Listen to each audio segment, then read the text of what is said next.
Hi, everyone, and welcome to Wholesale Change, the webcast and podcast from Distribution Strategy Group, where we provide thought leadership for wholesale change agents like you. Because if you're on this call, you probably are a wholesale change agent. My name is Ian Heller with Distribution Strategy Group. I'll be your co-host today, along with the wonderful wizard of wholesale, the doctor of distribution, and my business partner, Jonathan Bein, PhD. How are you today, Jonathan? I'm well, Ian. How are you? Happy St. Patrick's Day. I know. I forgot to wear green. I'm glad I'm by myself and be getting pinched. You could get a cyber pinch at some point during this show. I don't know. Well, maybe I'm not glad I'm by myself. I got to think about that. Okay. So yeah, well, happy St. Patrick's Day, everyone, and welcome to a really special edition of Wholesale Change. I'm going to introduce our guest in a minute, but first, I want to thank our sponsor, without whom this show would not be possible, because Wholesale Change is brought to you by Epicor. For nearly 50 years, Epicor has helped distributors stay ahead with flexible, powerful solutions designed to increase sales, streamline operations, and improve customer experience. Epicor's industry-leading distribution ERP solutions are built specifically to meet the unique needs of wholesalers with everything needed to grow your sales, profits, and productivity while distancing yourself from your competition. Epicor is focused on the things that matter to you: work queues, PO variance queues, kitting, assembly and production orders, advanced inventory forecasting, VMI, and special project pricing. They build their software using industry best practices and 50 years of distribution experience. But Epicor's solutions are far more than just tools for picking and packing and shipping. Fully cloud-based with a modern UI, Epicor offers complete, robust e-commerce solutions, powerful BI and analytics tools, modern API and EDI, value-added services, WMS, virtual assistants, and much more. You can learn more about how Epicor helps thousands of wholesalers succeed by visiting epicor.com. So now it's time to bring in our guest. And again, we're delighted to welcome Mike DeCata, who's the CEO and president of Lawson Products. Mike, thank you so much for being on the show. How are you today, my friend?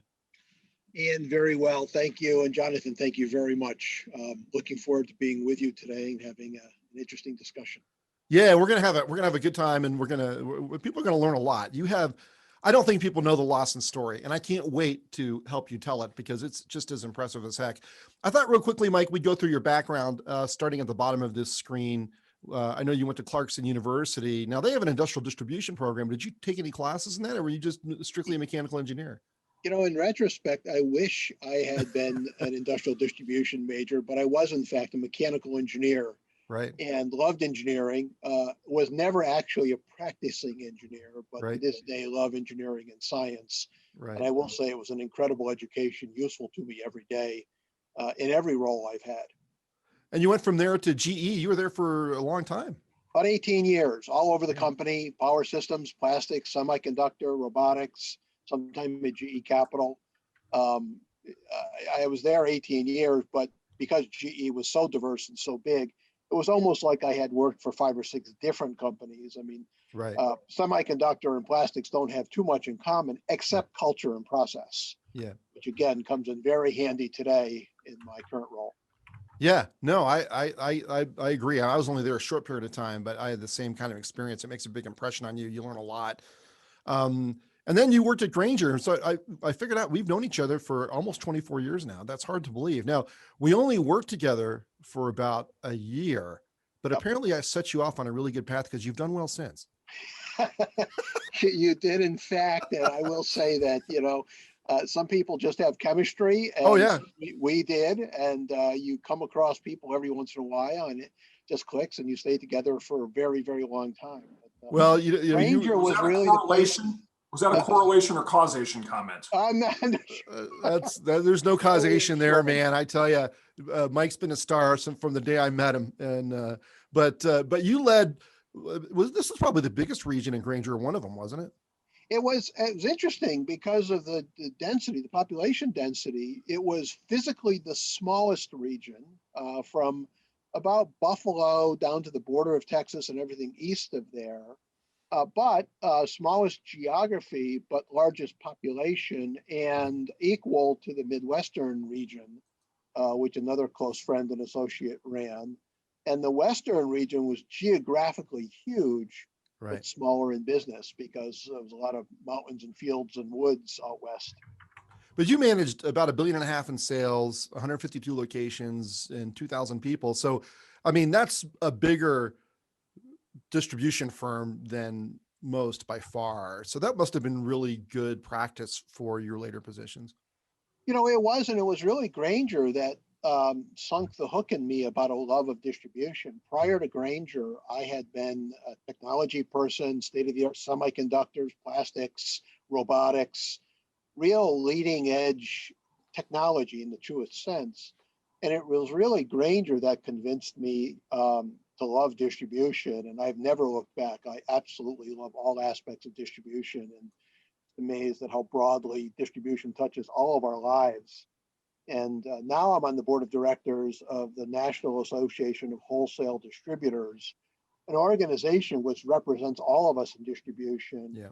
And NAW represents about $6 trillion of the US economy. When you think about very little of the products, very few of the products that we use and experience every day come directly from the factory to the end user.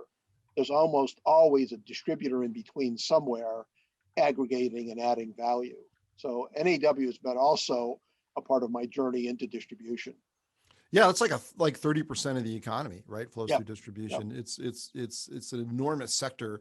No one's heard of it. But it's funny because I started off at Grainger as a truck unloader in college, right? As a part-time job. And I fell in love with it too. I mean, as I like to say, I love the smell of inventory in the morning, which is a saying that dates you. You have to know the movie Apocalypse no.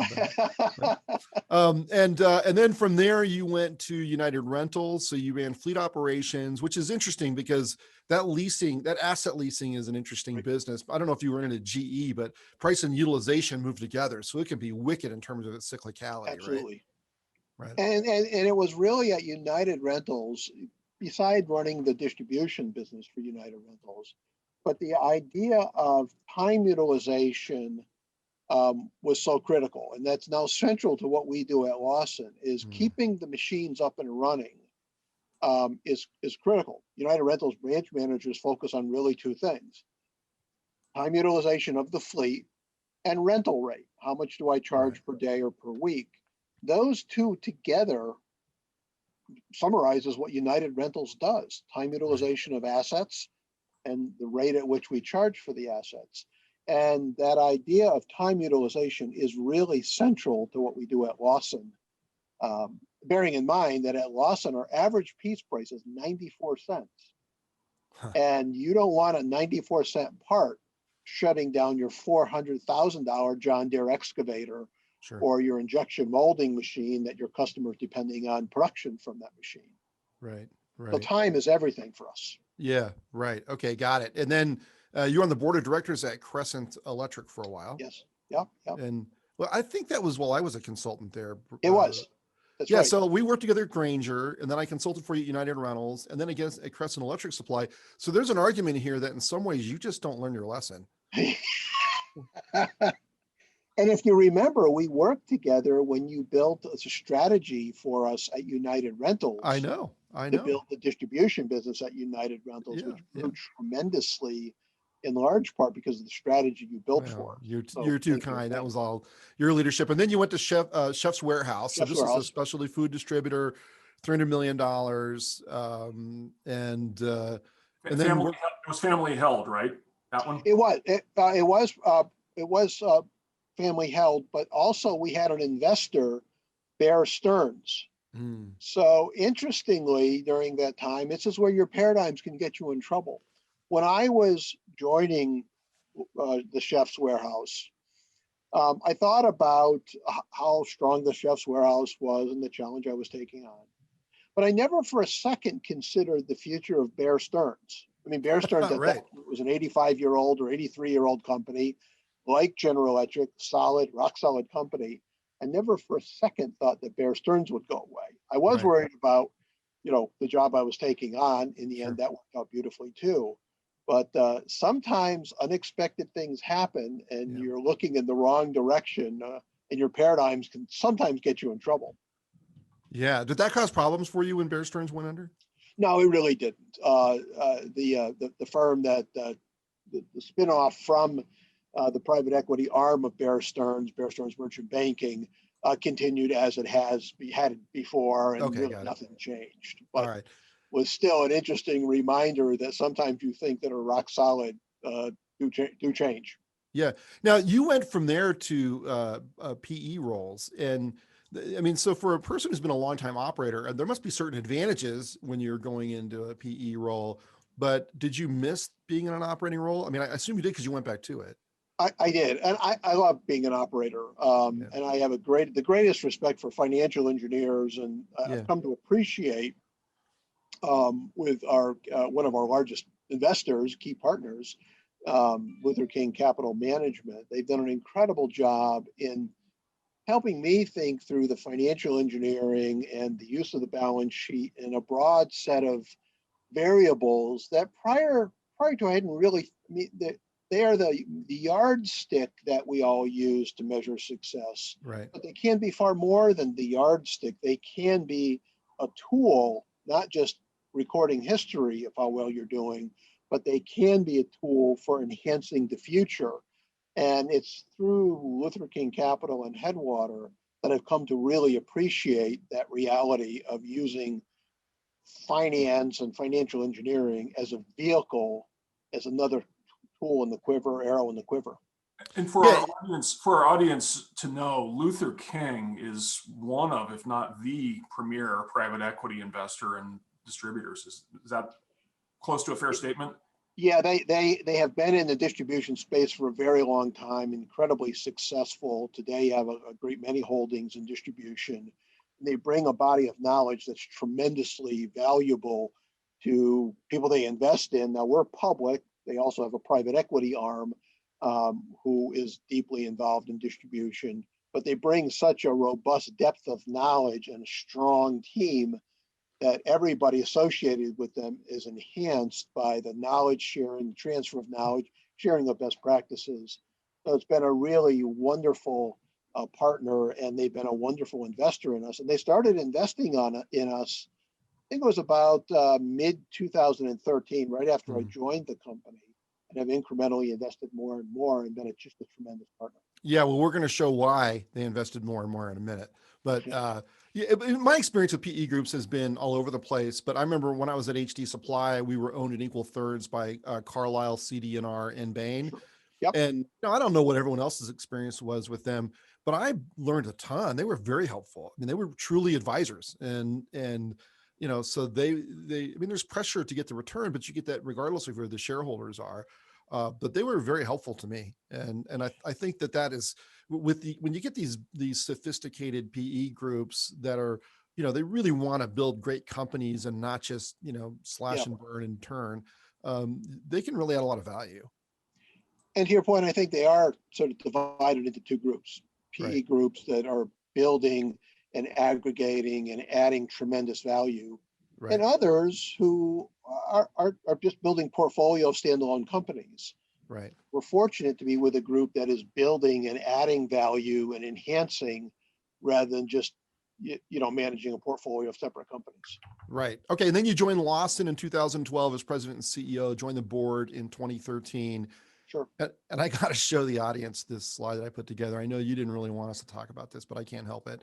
So your share price has grown 1,000%, 10x since you joined the company, right? So, I mean, you know, you had the sell off in 2020 when everybody else sold off, then you immediately came roaring back. You just hit your, I don't know, must be a 20-year high or something, right? And so when you in September of 2012, which was the last month before you joined, the stock price I think was just under $6. You guys recently hit 60. That's 1,000% growth. Okay, so just to give you a couple benchmarks, okay, over this same time period, Grainger's stock price grew 100%, and Grainger's a well-operated company. I'm not being critical, but you outgrew them 10x, right? MSC Industrial Supply grew 13% over this time period, meaning you outgrew them by 77 times. The only stock of any size that I could find that's comparable, Mike, is Amazon. They grew 12 times. You grew 10 times. They grew 12 times. I mean, that's the company you're in when it comes to growing enterprise value. This is the best story in distribution. And I knew you that I think, or certainly one of them, I knew you had done well, but I didn't realize just how well. I mean, this is a remarkable story. And I don't mean to embarrass you because I know you don't like to brag and you'll immediately deflect all the credit to everybody else because I know you, but this is extraordinary performance. I mean, well done. And I might add to the listeners, there's a Q&A button. If you want to plug in your questions, this is a chance to ask questions of a CEO who built 10x increase in enterprise value in 9 years, which, with a company that's been around a long time. It's not like this was some startup, right? You guys were what, the 38th company on the NASDAQ, you told us? That's right. That's And, right. Yeah, we're and 69 years old and we've been yeah, public for 47 years. right. So yeah, we're an old company, but at its core, our value proposition is differentiated. There's some unique drivers at the moment which further enhance our future, make our future even brighter than our past. And we can get into what are those drivers at some point in the discussion Oh, we will. By the way, Pete, who's a friend of the show, a friend of mine, and a longtime listener, he's just commented that this chart would make a cool tattoo. I'm way too conservative for that. There's a lot of white space in there, Mike. I don't think it would be that much ink. Hey, Well, look. temporary tattoos, right? At the annual Lawson meeting. I hadn't thought about that. That's yeah, a little provocative for my thinking, but I'm with you. That's great. Okay, so let's get rid of the slides for a while and just talk. So, Mike, how did you do it? I mean, I know you want to give credit to other people, but you've done some extraordinary things. You've been the leader there, and a couple of things that we want to talk about today are your leadership principles. Your values that you talk about, the differentiation, because you have really created and built on differentiation that pre-existed, and that, frankly, when you got there was a strategy to remove a lot of that differentiation, right? And Right. so do you want to talk about sort of the strategy that you inherited and then what you have done instead? Well, there are a number of things that we started with. First, despite the initial numbers, um, underneath it, the value proposition was sound. So the company had embarked on really significant change all at the same time. In my first weeks on the job, investors asked me, did we really need to eat the elephant in one large bite? So we were opening the largest distribution center that we had ever opened, 309,000 square foot distribution center in McCook, Illinois. At the same time, we were installing SAP. At the same time, we're re-engineering the company. And prior to January 1st of 2013, our sales force were independent agents, 1099. And there were pros and cons to that, but my predecessor made the decision that we needed to convert them to become employees. So I started in October, and in January of that year, the following year, we converted all of our sales reps to become employees. Every one of those was an enterprise level risk. Opening the largest distribution center, SAP always is, converting agents to employees, the entire sales force. Had any one of those gone wrong, we might not have a company today. Right.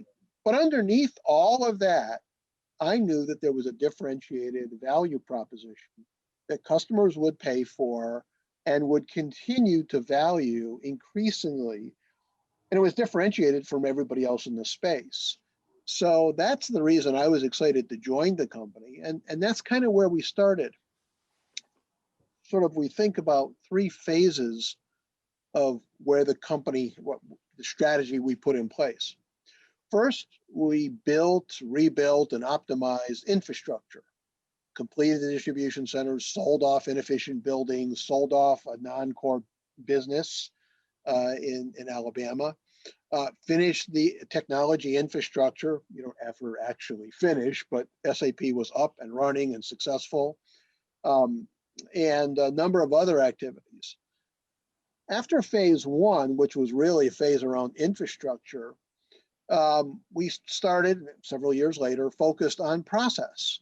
So in January 1st of 2013, and again, you mentioned my background at General Electric, I was privileged to be associated with a firm by the name of Eckes and Associates, George Eckes. who has written a great many books on Lean Six Sigma and quality, and became a real passionate follower of George and his work. We brought, and George, by the way, brought Lean Six Sigma to General Electric across the entire company.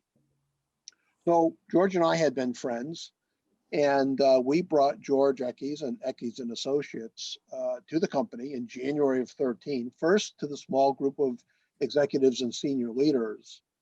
And now all these years later, one of the things that the company was always worried about, and many company executives fall into a trap of flavor of the month. And we are the farthest opposite of that. Once we have an idea, we stick with it forever. And if you listen to any of our earnings calls, the story, the structure, what we say is just an update from the previous 8.5 or 9 years worth of calls. They're always consistent. Well, that's true internally as well. The opposite of flavor of the month. So Lean Six Sigma we brought Lean Six Sigma to the company in 2013.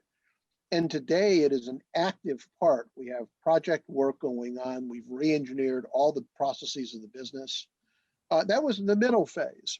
And interestingly, we brought both Lean Six Sigma and a real analytical orientation, building on what SAP built as a foundation of data. The data is not very useful if you don't actually use it.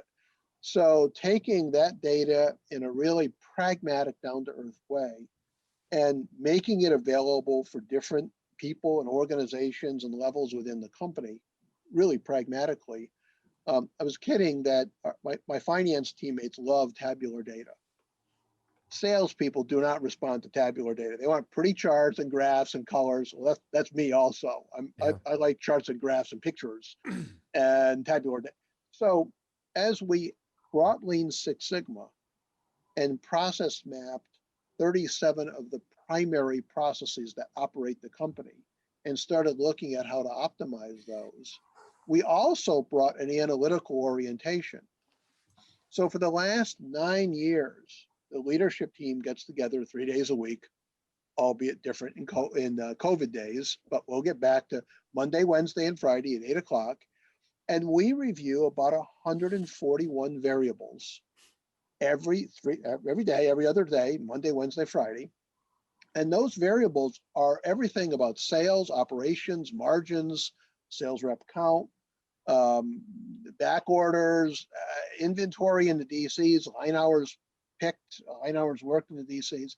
And that data is updated every single day of the month.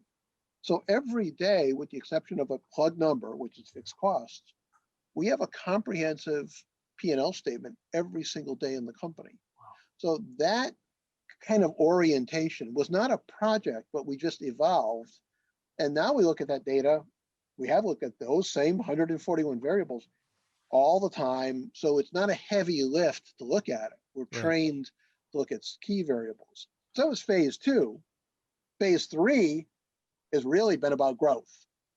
We've gone from 757 sales reps when we converted them to about 1,100 sales reps today. We've made 7 acquisitions, 5 small ones, 2 large ones. And we focus every day on enabling our sales reps to be more productive and more effective with their customers. So that's sort of the roadmap we've used. Mike, can you talk about your hybrid sales service model? That's really unusual, and I think it seems like it's an important part of your value proposition, right? And it's not where the company was going when you took over, right? That's right. We were thinking about a different direction. But so we try and create the optimum blend of what we call service-intensive vendor-managed inventory. And VMI is a broadly used term, and it can mean many things to many different, companies. I use the term service-intensive VMI because what I mean by that is that for our 85,000 active customers, we're going to be visiting them on average every 10 days, which in reality means every week or every other week for almost all of them. And when our sales rep goes in, what they're going to be doing is we've shipped boxes from our 6 distribution centers to the customer, whatever the order was. And generally the customer doesn't even open the box. They know our rep is going to be there. So they wait for the rep to come, open the box, put it away, count everything that was consumed since the rep was there last week or the previous week. And then our rep often places the order, hardly with any customer involvement at all. That's the sort of the first phase of VMI. The next level is because we're there every week or every other week, and the executives all make sales calls all the time with our reps. We love riding along with reps. And so what we see is that customers will wait for us knowing that we're going to be there at the same time every week and save up a bunch of 3, 4, 5 problems that came up and ask, how do I solve this problem? And by the way, it can be high-tech communication, web or email or so on and so forth. But very often it's ultra low-tech communication, like it's a grease board next to the bins and cabinets that say, I need 3 of these, or how do I solve this problem? It is as low-tech as it can possibly be. And so our rep is there to solve problems that came up since they were there last week. And then the most amorphous thing we do is to share best application practices across industries, where a customer may not know a problem can be solved just because they don't have an experience with a technology or a process. And our sales rep will help them solve problems that they don't know can be solved. And there are real world examples for this happening every single day. As we speak, reps are doing this. So they're sharing knowledge with each other, answering questions. They're sharing knowledge. Yeah. So that's the service aspect of what we do. The other thing that differentiates us is 60% of our product is private label. And very often when people think about private label, I used to think about private label this way. It was the good and the good, better, best hierarchy, or the economy class of products. For Lawson, it tends to be just the opposite of that. For Lawson, many of our private label products are what we call maintenance engineered. And maintenance engineers product are products that have been optimized for the unique needs of the maintenance mechanic. So as a mechanical engineer, I think about, in design class, if you're designing a John Deere backhoe, you design it for, and it's being built on a pristine assembly line, and it's being designed with an optimum use case. Well, when our customer gets involved, it's broken. It's deep in mud. If you're at United Rentals, it might be deep in mud and it's 20 below zero, and the mechanic is trying to fix it in the field in the frozen mud, or it's caked in grease and grime and rust. So the needs of the maintenance mechanic are very different than the needs of the production line engineer or the production line assembly person. So our private label product has been engineered for the needs of the maintenance mechanic at one end of the spectrum. But there are other private label products that are just as simple as we'll sell them to you one at a time, one drill bit at a time, or a bag of 50 flat washers rather than 50,000. So we try and have the optimum blend of product, private label product designed for the needs of the customer, and service intensive vendor managed inventory, which never lets the customer run out of something they're in real need of. Are you able to share a rough percentage of revenue from private label? 60%, he said. About 60%. Yeah, about 60% of our product is private label. Wow. And it differentiates us. Again, not all is maintenance engineered. Within the stratification of private label, a big percentage is highly engineered for the maintenance mechanic, but some of it even is commodity product. But what differentiates us there is the fact that we'll package it and sell it in very tiny quantities. And the brown wall of bins and cabinets that our sales rep replenishes every week or every other week is a very small little cubby of a drawer might have 32 little bins in it. They're very small. So we're providing the minimum number of pieces that the customer needs not to run out, but with an intent to never overstock or sell more or put more in the bins than is actually being used. And when I say being used like on a weekly or every other week basis. So your VMI, it really ranges from the grease board and with the message, yeah, right, to vending machines, right? Yeah, absolutely. We are a big fan of vending machines. There's a great there's an expression in quality: if all you have is a hammer, everything looks like a nail. Right. So a vending machine dispensing quarter-cent flat washers is probably not the best use for a piece of capital equipment. By contrast, a vending machine that tracks usage of safety products for someone who's injured, or high theft items, maybe batteries or expensive cobalt drill bits. So there is a proper application for vending machines, and we embrace that. It's rarely the only solution to a customer's inventory challenges. And by the way, the vending machine still has to be kept full and replenished by some person. Right. So our sales rep will often replenish our vending machines at the same time they're replenishing static bins and cabinets that aren't terribly high tech. They sit next to each other and both have a role. And it's interesting because you're not, to your point, it's, you don't just have a hammer so everything looks like a nail. You've got a hammer and a combination wrench and the I would just characterize this as being really, really pragmatic in everything we do. It's just what works for the customer to keep the customer up and running. It's funny, when I was at GE Capital, I was in e-commerce there, and we had this company-wide e-commerce leader call with Michael Dell, who was the darling of the internet at the time. And one of the senior executives at GE Capital's, because they were trying to drive all this revenue through the web. And he asked Michael, at what point do you just withdraw other forms of ordering and tell the customer they're going to have to order online?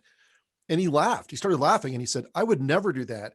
If my customers want to order with smoke signals, we'll learn how to read them. Yeah, and it's really what you're talking about is, it's like sometimes when we deal with customers, we'll find that like direct mail is a really profitable solution. It's almost embarrassing. I mean, who wants to be the person who's prescribing direct mail? But if it generates profits, who cares? And you're meeting the needs of the customer where they are, not trying to lead them a place they don't want to go. That's right. And it's certainly about driving profits, but it's also about enabling, what we do in distribution is often not that sexy. It's not that exciting. Oh, come on now. I can't hear you. I know this is hurting you. But what we do, and think about, we're really not that exciting, 94-cent parts.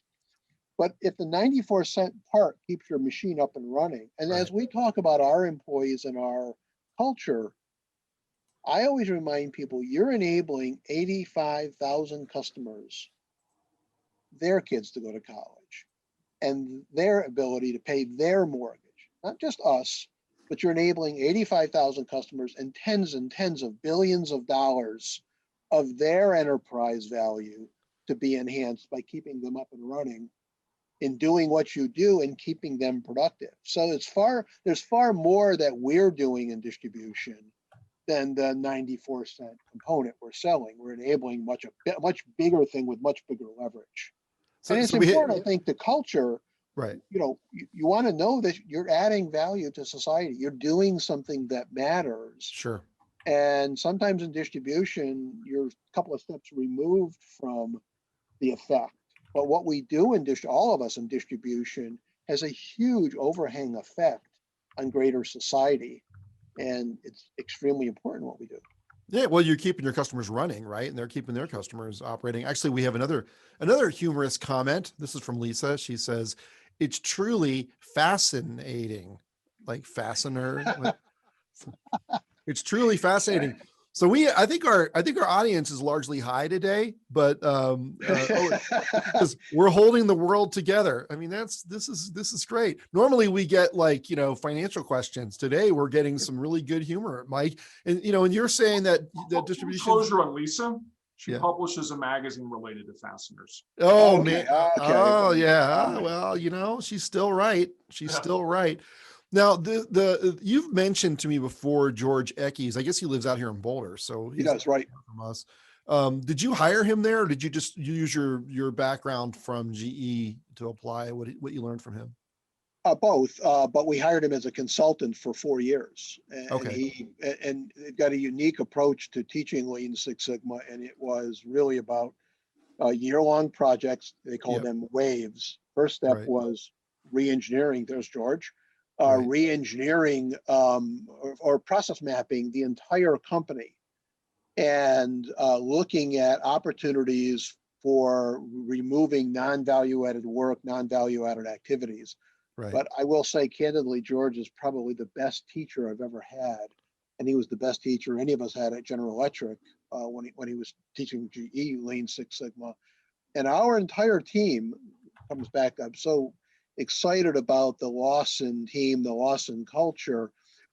People really embraced it, top to bottom in the company. Certainly the executives did, but everybody really embraced this approach to systematically understanding the company, dissecting the processes of the company. Now, my primary encouragement or desire for bringing Six Sigma was really around quality of work life.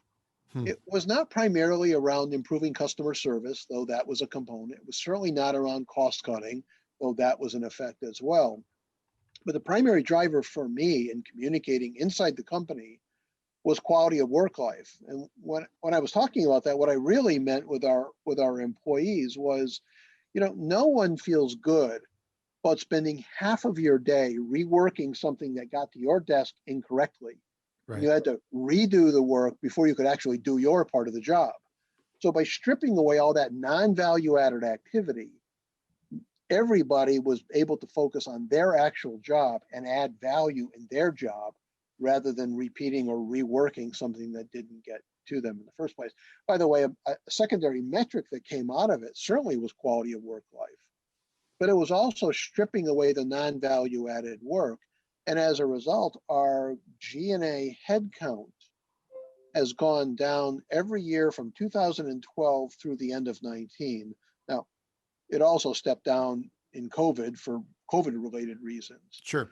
But as we were able to strip out non-value added work, people got a more fulfilling workday and they had more capacity. As the company has grown tremendously, we didn't have to add a whole bunch of human infrastructure to service our needs. As a result, for every dollar to the top line, 25 to 30 cents flows to the bottom line of our company. And Wow. that is in large part because of process reengineering, certainly because of our culture, an incredibly gifted team of people, but also top to bottom, people that are committed to what we're trying to do. So Art, one of our listeners, says Mike practices a Zig Ziglar quote: "People don't care how much you know until they know how much you care." Yeah, very much so. And Yeah. we spend a lot of time, I spend a lot of time, but all of our executives spend a lot of time talking about culture and values, especially in COVID, talking about, putting an arm around someone, teammates who are struggling in difficult times, maybe through isolation. Many of us are working from home. Sales reps, though, that are working not from home, they have to be in the field with gloves and masks on, distribution center folks. So empathy and understanding and culture is the cornerstone. And we spend far more time talking about that and thinking about it and recognizing it than almost any place I've worked. But I have to say, for me, that is an outcome of my early career at General Electric. GE is not had been not known as a warm and fuzzy place, but Right. underneath it were real values, and those influenced me an awful lot and do today as well. So I want to ask you about the values because you mentioned them a couple of times and have you articulate them. But I do want to remind the listeners that you've got access right now to Mike DeCata, who's driven the 10x increase in valuation in his company in 9 years. So please feel free to weigh in with questions. Mike, what are the values that you operate with at Lawson? Well, it's more how we put the values in practice, but certainly integrity, teamwork, commitment to customer service, being the customer's first choice, all are values. Many companies have value statements. I think that, and over the years, I've thought about values a lot. Values kind of get tested in the reverse or get tested in the negative. Integrity is an easy value when doing the right thing doesn't cost anything, when Right. when when it's free. But you're just not being tested yet. When integrity is being tested is when there's a price to pay for doing the right thing, or reaching out to teammates under challenging or when they're in a difficult situation. So, you know, but throughout this process, I mentioned the three phases of our evolution from infrastructure to process and now growth. Um, Overarching ideas. One critical person in our organization is our chief information officer. We are a collection of information, and secondly, our vice president of HR. We are a collection of information and people, and really that's all we are. We are people and information, and we're not providing basic patents. We're not doing basic science. We are people and information. And so in thinking about that collection of becoming analytical in our orientation, but also based on culture and values and people with a deep commitment to what they're doing, the umbrella over all of it has been our culture. And, recognizing the institutional knowledge, we're a 69-year-old company with a lot of institutional knowledge. How do we take people that have years and years, 10, 20, 30, even 40 years of experience with us and tap their knowledge, help us to not step in the same mistakes we did before, but also are open-minded to new and different ways. And in fact, a number of years ago, we brought a group of corporate people together, and the price of admission was you had to be at least 30 years with the company. And nobody in the room, except me, was less than 30 years with the company.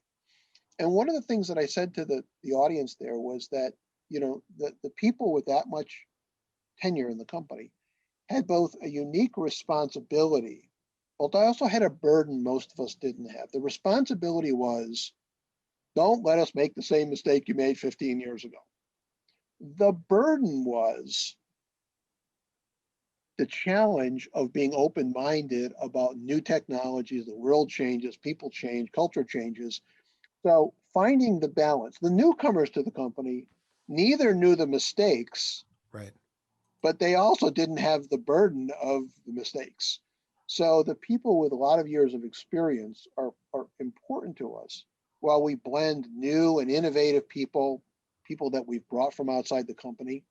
And we've kept the best of our culture and the best of our values. So far, it's worked beautifully. And I think everyone, the job enrichment, the employee engagement has been just tremendous. By the way, we measure employee engagement, and including through COVID, as challenging as this time has been, our employee engagement has never been higher.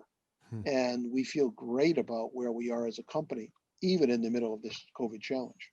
That's I've never heard of anybody doing that before. And I do think that's interesting because the people who've been around for a long time, they do have this burden and this benefit, right? So they have the company, an understanding of the company and their DNA. At the same Right. time, you need them to be open-minded. And my guess is bringing them together and telling them that made them more open-minded while at the same time leveraging their wisdom. And I will say one of the most touching things that came out in my entire Lawson career, there was a person that had been with us. Her name was Jerry Funk, and she'd been with us for more than 40 years. And Jerry was driven, intellectual, smart, had a real sense of humor. After the meeting was over with, this roundtable we had, we were sharing old stories and understanding the business with this small group of people. It was actually 30 or 40 people, it wasn't that small. She sent me a note and said, for the first time in a long time, how much she appreciated being valued for her experience in the company and being recognized for her experience in the company. Everybody in the room was. But she also said to me, I looked around the room and I was the most senior person there. So from now on my office, you need to call me Queen Jerry. So we put a sign up on her office that said Queen Jerry. So, both a little bit of humor, but an incredibly touching note that to this day, that was quite a number of years ago, still, tugs at me, Sure. in her orientation. That's fantastic. I mean, it's those people have a right to be proud of their tenure. Absolutely. They've lived through all the development of the company and everything that's come since. So we have a question from our audience, from Joe. Mikey says, in your company, do you have a person that is quote unquote leader or organizer of that charge for culture in your organization, a so-called culture czar? We don't have a specific person. I would argue that has to start with the top. I agree. I think, but it also has to be with everybody. Certainly, it's something I, as the CEO, spend a lot of time talking about, reinforcing personally in my behavior, not just my words. But I expect that of all the other executives who do an incredible job of being open. All doors are open all the time for everyone. We don't just welcome the happy messages that we get, but when the sales rep maybe has a challenge or a concern or frustration, sometimes they call me. I'm very careful not to overstep my authority because they don't report to me. They report to their district manager or region manager or so. But I expect that the culture translates to everyone, and we all have to model and behave the culture.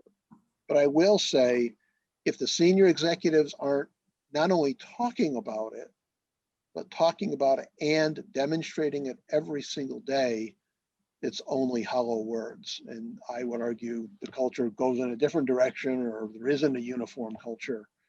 And that's something, by the way, that I did. I will say I picked up at General Electric. I mean, Yeah.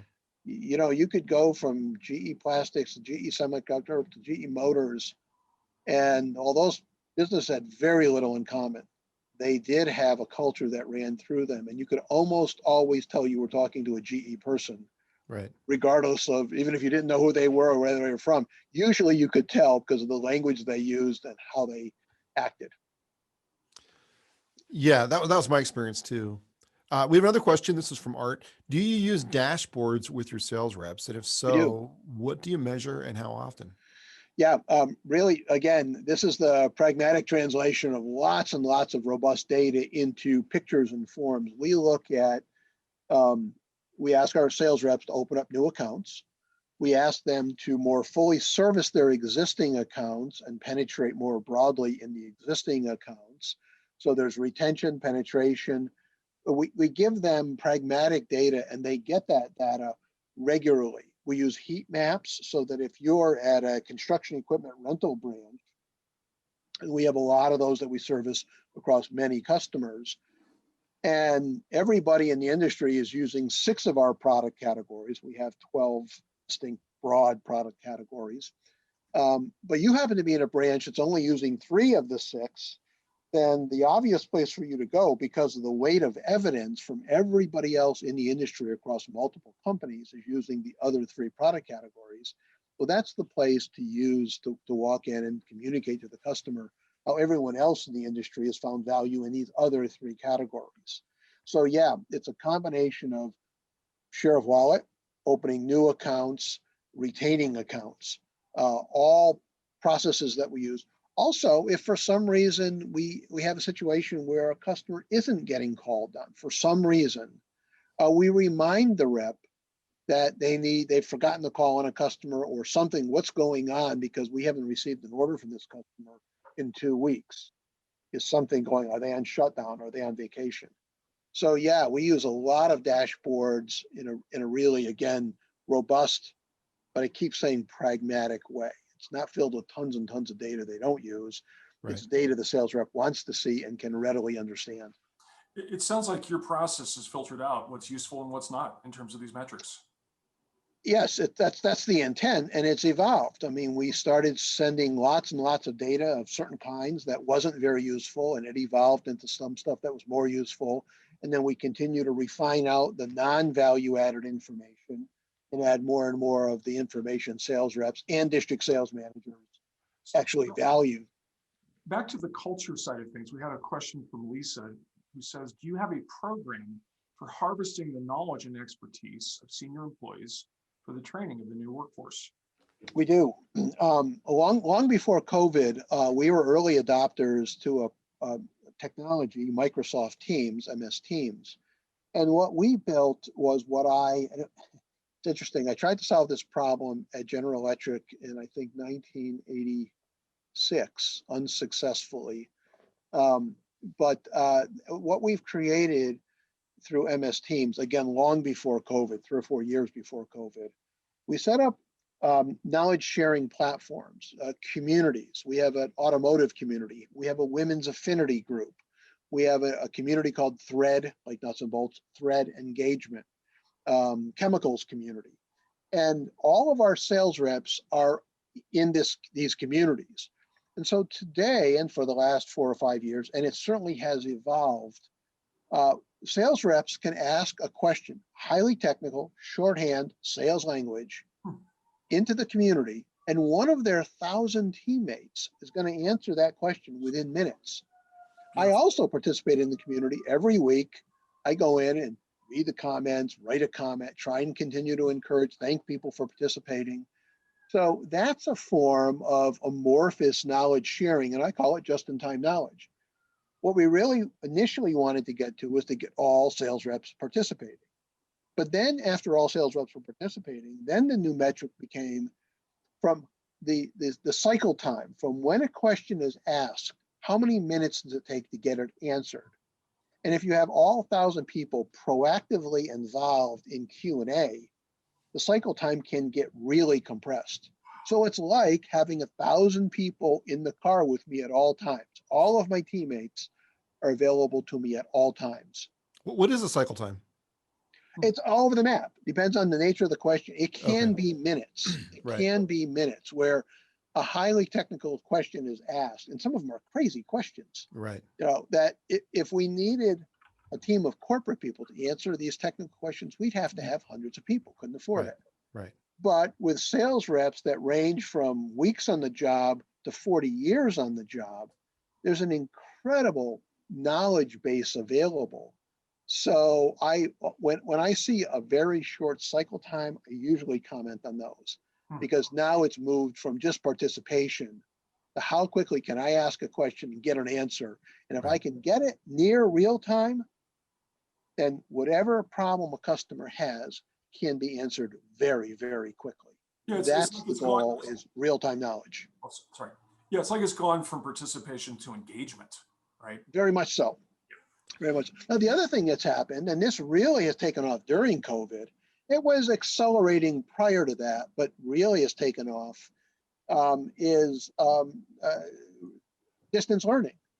So in the past, district sales managers would bring their sales reps together in a group, and they would, review new technologies, products. It could be welding, it could be hydraulics, whatever. And it would be new product introductions or technical training. That was expensive, and it took sales reps out of the field, and there was often a lot of drive time and inefficiency, waste for the sales rep and cost for the company. And over the years, we've been adding more and more distance learning, some real time, live presentation, podcast, video cast, and some of it just in a library. And when we acquired PartsMaster, the most recent acquisition and largest acquisition the company's ever made, they were also doing distance learning. So the combination of Lawson's distance learning with PartsMaster's distance learning has further enhanced and accelerated and built an incredibly robust library, which we add to every week. More and more product, more and more technical, more and more real time. So those are two areas of knowledge transfer that I'm most proud of, because years ago, this was a problem of trying to tap the knowledge of subject matter experts, done using artificial intelligence and knowledge engineering, incredibly expensive. For us, MS Teams is practically free. Yeah. This is instant real-time knowledge now is free to everyone in our company. So Mike, we've and got customers. Sorry about that, Mike. So we've got two more questions. We'll get these in. This will probably be the last two. Sure. Bob, who I've known for a long time and won't surprise you based on the question, comes from a marketing background, says, Mike, clearly your sales force is crucial to growing your sales. What role does your marketing function play in growing sales and margins? That's a great question. Marketing has evolved for us. Marketing used to be predominantly focused on product marketing. With a very strong and gifted leader that we have now leading marketing, we're evolving from just product marketing to market segmentation, understanding unique markets that where we can add tremendous value, or where we have marquee accounts that have taught us how best to serve that market. So for us, marketing has evolved from product focus to also now include market segmentation, data analytics. Also, even back to the product focus, with 12 product categories, with 60,000 items in inventory and over 250,000 items available to the customer within that 1 week calling cycle or 2 week calling cycle, we came to understand that some products are far stickier than other products. They're more differentiated, they're more value add. So a stratification of products. So training our sales reps to focus on the most differentiated, most important, stickiest products first has also come out of product marketing. So the combination of an analytical approach to product marketing and then translating that to real world applications for sales reps, along with now market segmentation, both are newly evolved within the last few years. Good. That's awesome. Now, I think we have time for about one more question, which is from Art, who is a former sales lead, VP. How did your reps stay in touch with their customers during the pandemic? Again, really proud of our reps. Initially, especially in end of March and April, when everyone, all of us, had some degree of fear for our own personal safety. Companies were closing doors, and yet companies needed our products to continue operating their machines. If you run the machines, they do need to be maintained. So our sales reps went from, the in-person putting away product. Customers began doing that short term.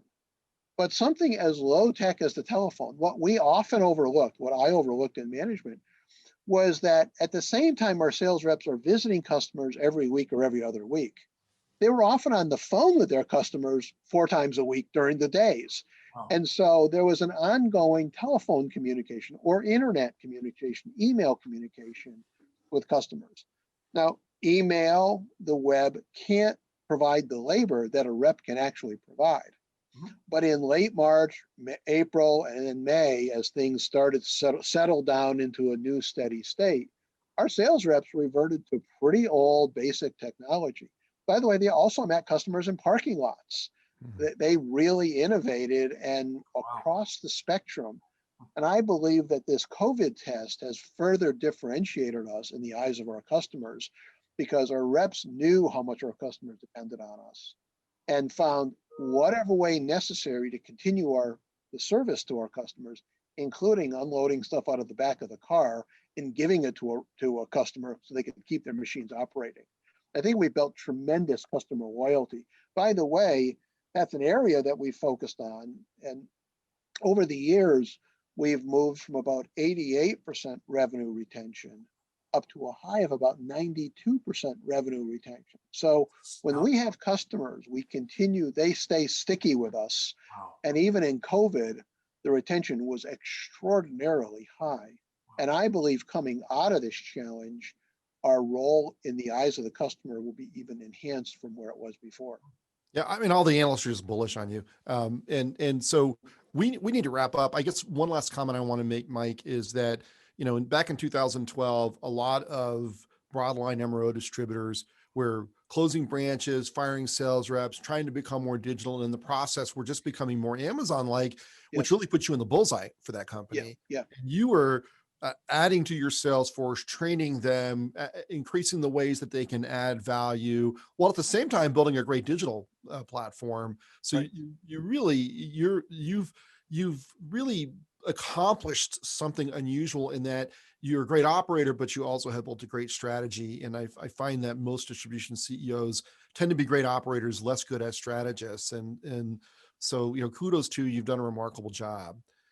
Thank you. Though I will say, huge credit goes to an incredibly strong team. I mean, we trust each other. We're open with each other. We value candor. We each bring something unique. I would argue we're all pragmatists. I think the CEO who can rally the team and get the most out of their teammates, that's the most important skill of a CEO. It's not even being just an operator or a strategist or smart in any way. If you can enable a strong team of people to perform better than they were before, if I could do just that and nothing else, I will have accomplished what I set out to. Well, they're your team, Mike. You hired them and managed them. So thanks so much. Mike's contact information is at the bottom right. It's michael.DeCata@LawsonProducts.com. Our next show is with CEO Peter Jackson, who really came into distribution with no distribution background. And he's run Miller Industrial for about a year now, a 100-year-old business, a young entrepreneur who has really cut his teeth on distribution in the last year. And so that'll be, someone with a very different background than Mike, but will be very interesting. Also a Chicago-based distributor, a small one in this case. We also have a webinar coming up on April 6th with NAW.